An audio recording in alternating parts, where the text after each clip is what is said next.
मी कुमार सार्थक सागर बंडलकर इयत्ता 8वी तुकडी ब आज मी शिवजन्मोत्सवाचे औचित्य साधून माझे वक्तृत्व सादरीकरण करीत आहे.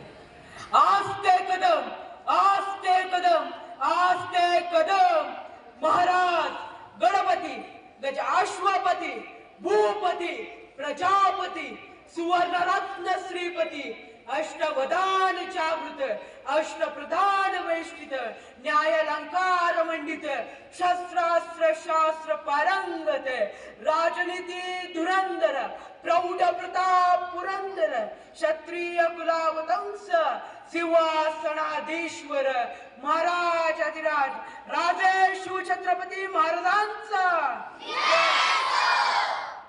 350 वर्षापूर्वी जिजाऊंच्या पोटी जन्माला आलेले निरागस बाळ म्हणजे शोभा, एकडे संयमाचा घाट म्हणजे शोभा, सळसळणाऱ्या रक्ताची लाट म्हणजे शोभा, नैतिकता, धार्मिकता, सामाजिकता या पवित्र विचारांची तुळस म्हणजे शोभा, युद्धनीती, राजनीती, गणिमिकावा यांचा कळस म्हणजे शोभा, तुमच्या आमच्या सर्वांची आणबाण शान म्हणजे शोभा.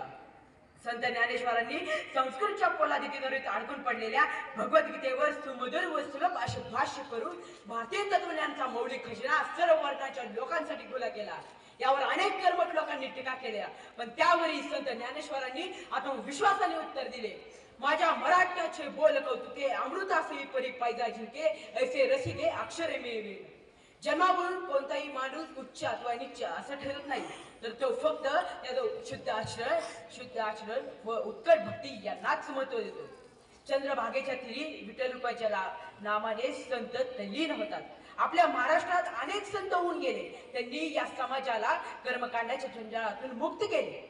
राजे रामचंद्राच्या राजवटीमध्ये महाराष्ट्र हा सर्वदृष्ट्या वैभवशील राज्य होते, पण यावर एका नरगिधाडाची नजर पडली. त्याला महाराष्ट्र हा फक्त जिंकायचा नव्हता, तर तो फक्त लुटून लुबाडून त्याचे स्मशान बनवायचे होते. आणि याच नरगिधाडाचे नाव होते अलाउद्दीन. याने जय्यत युद्ध सामग्री व 6000 क्रूर अफगाणी यांच्यासह देवगिरीवर आक्रमण केले. माकडाच्या हातात कोलाजी दिल्यासारख्या तो रयतेवर अत्याचार करू लागला, कोणाची मुंडकी उडवू लागला. असं म्हणतात की धर्तीवर पाप वाढले की स्वतः भगवंत अवतार घेतात, आणि असेच झाले. अधर्माचा असा त्याचा काळ पसरलेला असताना शिवछत्रपतींच्या रूपाने सधर्माचा सूर्याचा उदय झाला.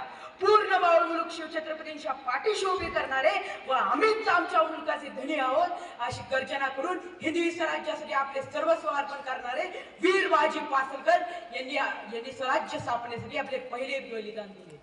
शिवछत्रपतींसाठी शिवाजी म्हणून जन्माला आलेलो नसलो तरी शिवरायांचा पोशाखारी जिरटोप घालून शिवरायांच्या मरणाचे भाग्य मला मिळाले आहे. माझ्या मरणामुळे माझे प्राणप्रिय राजे विशाळगडावर पोहोचले, यातच या शिवाच्या जीवाचं सोनं झालं.